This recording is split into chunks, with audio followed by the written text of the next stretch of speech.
দিনের শুরুটা যদি হয় খুব হেলদি ভাবে তাহলে কিন্তু সারাদিন বেশ ভালোই যায়। আজ হচ্ছে বৃহস্পতিবার আর হচ্ছে সাথে জগৎ জননী মা শারদার জন্মদিন। বৃহস্পতিবার আমাদের এমনি নিরামিষ হয়, কোনো রকম পেঁয়াজ ডিম ছাড়াই কিন্তু আজকে নিরামিষ অমলেট বানাবো।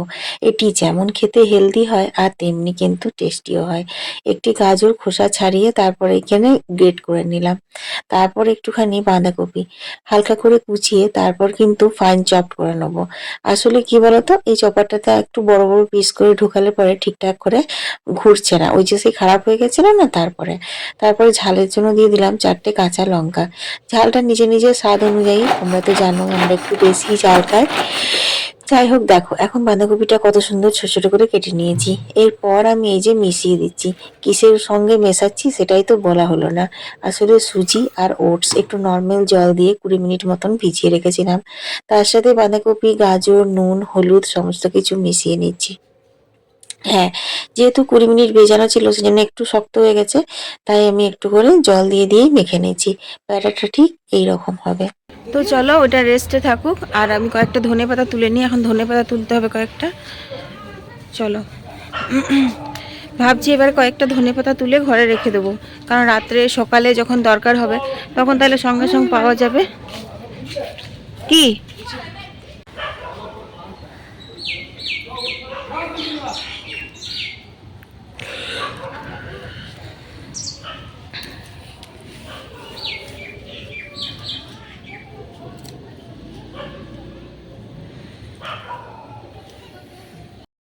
তো এই দেখো বন্ধুরা, তুলে নিয়েছি। চলো, খুব ঠান্ডা আছে, এত ঠান্ডা না। আজকে বুবলার পরীক্ষা নেই, ফের কালকে আছে, একদিন গ্যাপ দিয়ে আছে। ধনেপাতাগুলো ভালো করে ধুয়ে নিয়েছিলাম, তারপর এই যে কুচিয়ে নিচ্ছি। শীতকালে যে কোনো জিনিসই দেখবে একটু ধনেপাতা না দিলে ঠিক ভালো লাগে না। ধনেপাতাটা শীতে খাওয়াও ভালো, আর ধনেপাতার গন্ধটাতে বেশ ভালো লাগে। তো চলো এবার কিন্তু আমি একটা প্যান বসিয়ে দিলাম, আর আজকে সাদা তেলে একটু করে সামান্য অয়েল ব্রাশ করে দিচ্ছি। ওই যে বললাম এটা হেলদি অ্যান্ড টেস্টি হয়, এটা কিন্তু বেশি তেল লাগে না। তোমরা যদি এরকম ননস্টিক প্যানে না করো তবুও কিন্তু খুব সহজে এটা উঠে যাবে, কোনো কিছু সমস্যাই হবে না।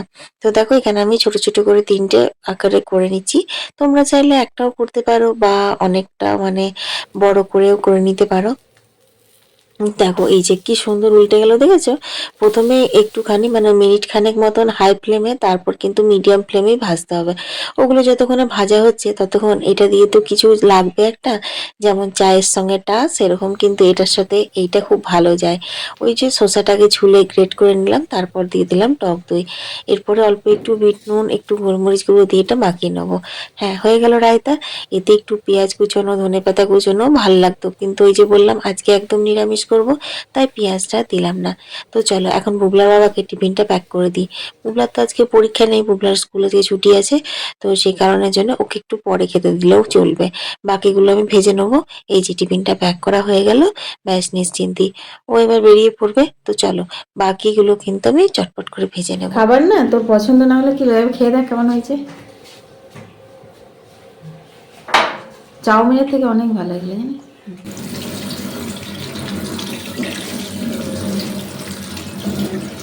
তো এখানে বেগুন পালং শাক হবে। তো এটা একদম ভাজা ভাজা করে করব, তরকারির মতো করে করব না। এটা ভিজিয়ে রাখলাম। আর এখানে হবে শুক্তো, এর মধ্যে কাঁচা কলা মূলো তারপর আলু বেগুন করলা রয়েছে, আর হবে মিষ্টি আলুর চাটনি। আর একটা স্পেশাল রান্না হবে, সেটা হচ্ছে এই যে ছোলার ডাল ভিজিয়ে রেখেছি। এখানে ছোলার ডালের পুর ভরা একটা ছানার দারুণ রেসিপি তোমাদের সাথে আজকে শেয়ার করব। এই যে ছানা জল ঝরাতে দিয়েছি। তো চলো ঘরটরগুলো মুছা টুছা হয়ে গেছে। সব থেকে প্রথমে ছোলার ডালটা বেটে নেবো।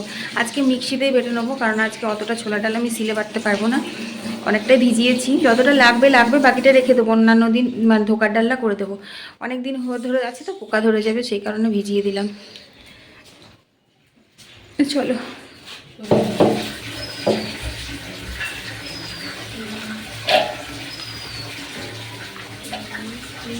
ছোলার ডালটা তো বাটবো বললাম, ততক্ষণে দেখি কলের জল চলে এসেছে। মায়ের ওদিকে স্নান টান হয়ে গেছে, তো চলো তোমাদের কয়েকটা কমেন্টের উত্তর দিতে দিতে কলের জলটা নিয়ে নিই। কমলিকা সাহা লিখেছে, অর্পিতা তোমার ভিডিও দেখতে খুব ভালো লাগে। তোমার বুবলা কোন স্কুলে পড়ে? তো আমার বুবলা ডিএভি মডেলে পড়ে দিদিভাই। আর ধন্যবাদ, অনেক অনেক ধন্যবাদ, অনেক অনেক ভালোবাসা আমাকে সুন্দর কমেন্ট করার জন্য। এর পরের কমেন্টটি হচ্ছে রতিন সাহা, আমার ছোট বোনটির জন্য অনেক অনেক ভালোবাসা রইল, আরও এগিয়ে যাও। তোমার ভিডিও দেখতে খুব ভালো লাগে, তোমার ভিডিওতে আমার নামটা নিলে আরো ভালো লাগবে। তো এই যে দাদা ভাই, তোমার নামটাও নিয়ে নিলাম, আর তোমাকেও অনেক অনেক ধন্যবাদ, অনেক অনেক ভালোবাসা গো আমার ভিডিওতে কমেন্ট করার জন্য। তো বন্ধুরা, কলের জল নিতে নিতে দেখো এই গাছগুলোতে জল দিচ্ছি। যদিও শীতকালে এই মাটিগুলো সবই ভিজে ভিজে লাগে, তো প্রচুর শিশির কুয়াশা পড়ছে, তো তো মনে হয় যেন শিশিরে কুয়াশাতে এগুলো ভিজে আছে। একটু করে জল না দিলে না কিরকম হয়ে যায়। তাছাড়া দেখতেই পাচ্ছ এই বছর এখনো কিন্তু আমাদের গাঁদা ফুল ফোটেনি। অজ্ঞান মাস তো প্রায় শেষের দিকে, পৌষ মাসে ফুটবে কিনা কে জানে। হ্যাঁ, কুড়ি এসেছে, অনেক কুড়ি এসেছে, ফুটলে ফুটতেও পারে। তো চলো এখন আমি জল দেওয়াটা সেরে নিই। চলো, জল টল নেওয়া হয়ে গেল, শুক্তোটা ঘি দিয়ে আর নামিয়ে দেবো, ব্যাস তাহলেই হয়ে যাবে। তারপর করব স্পেশাল রান্নাটা। হ্যাঁ,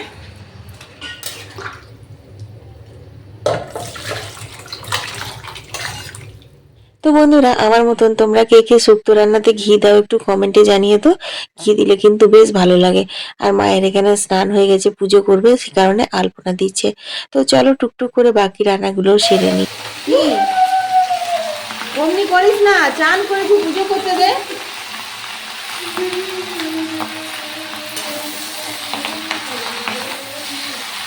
তেল, পাঁচ ফোড়ন, কাঁচা লঙ্কা দিয়ে চাপিয়ে দিলাম। কেন লাগছিস শুধু?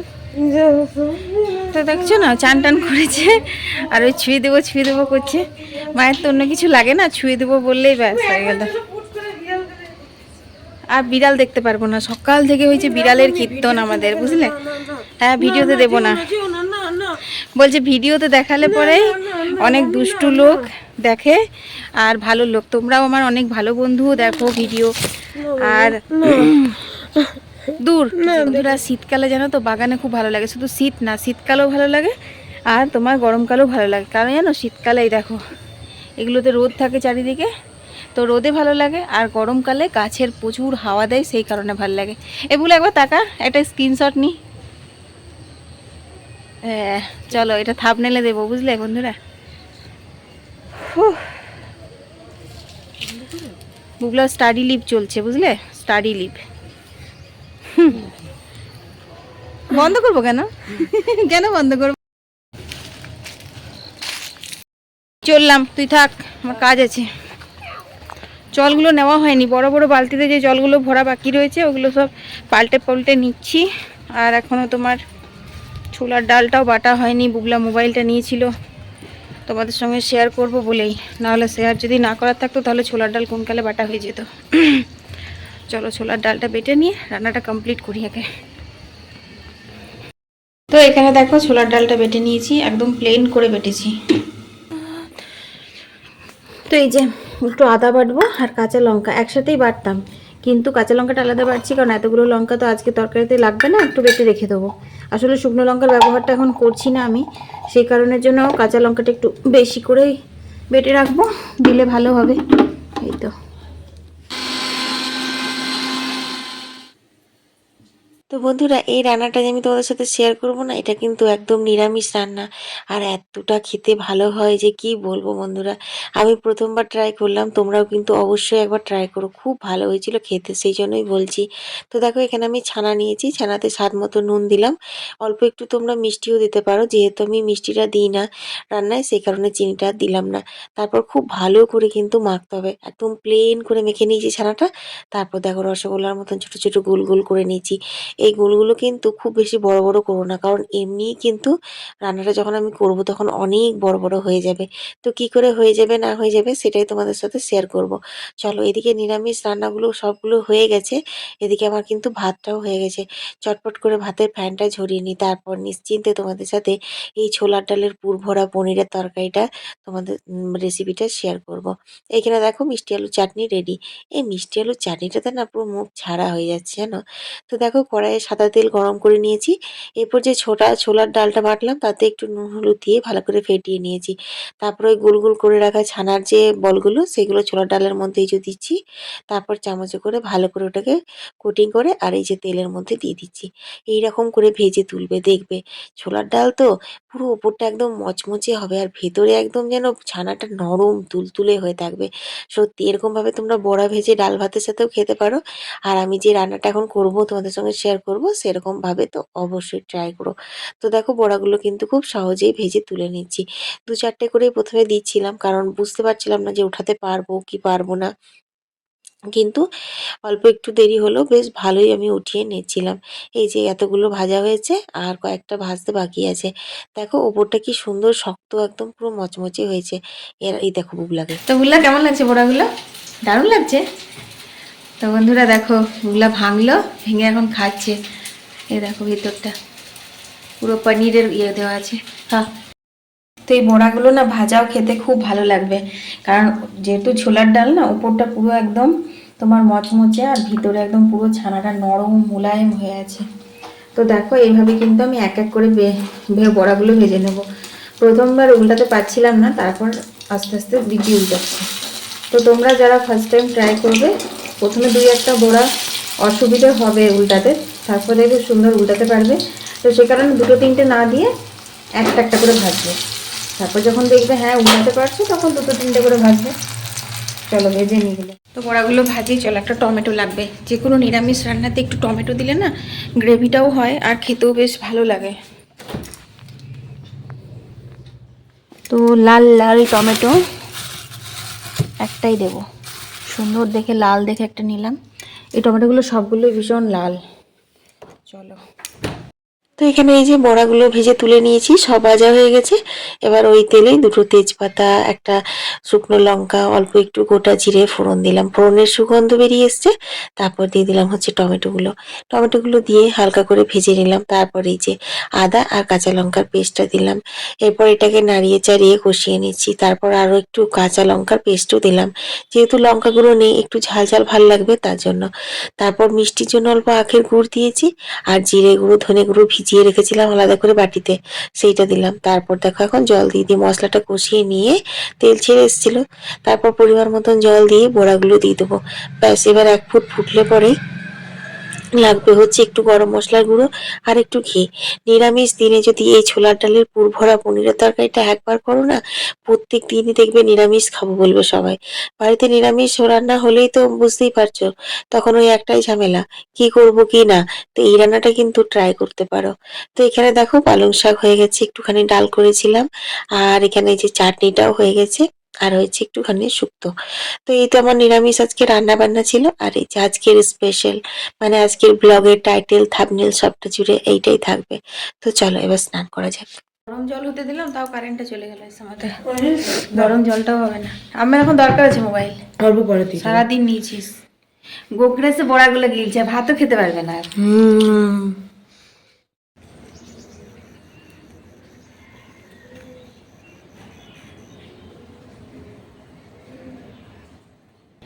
হেলমেট কই? না হেলমেট ছাড়া, হেলমেটটা নিয়ে আসি দাঁড়া।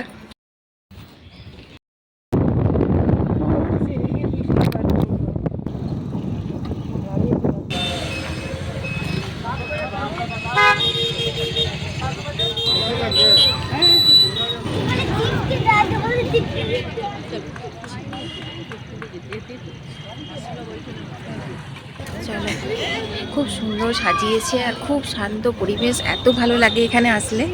আর মানে এখন লাইটগুলো সব জেলে দিয়েছে, এবছর তো আরও একটু বেশি লাইটিংয়ের কাজটা হয়েছে, অন্যবার এতটাও থাকে না।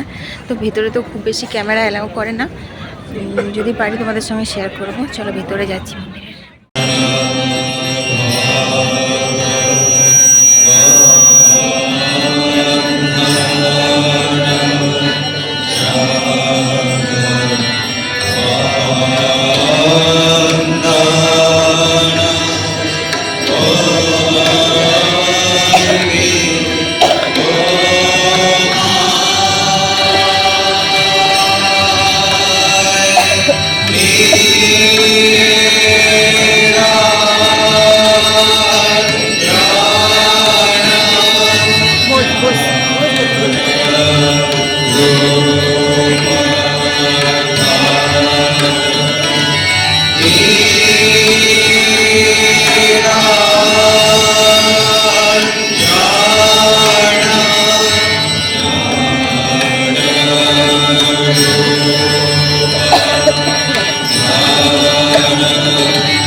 এখানে নবদ বসিয়েছে, তোমরা আমার আওয়াজ শুনতে পাচ্ছ কিনা জানি না।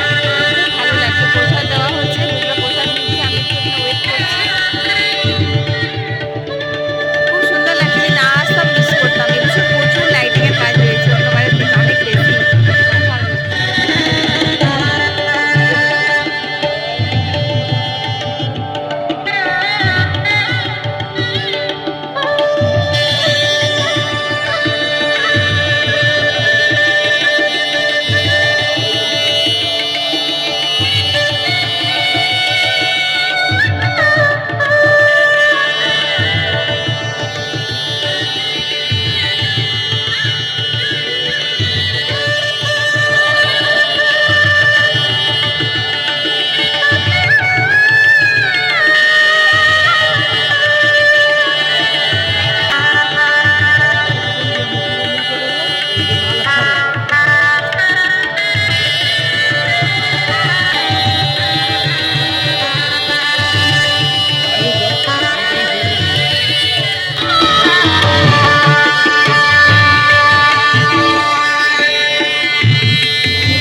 তো বন্ধুরা, খুব সুন্দর একটি পরিবেশ, আবারও হবে। এটা তো মা জগৎজননী সারদা মায়ের জন্মদিন ছিল, রামকৃষ্ণের জন্মদিন, বিবেকানন্দের জন্মদিনে কিন্তু এরকমভাবে সাজানো হয়।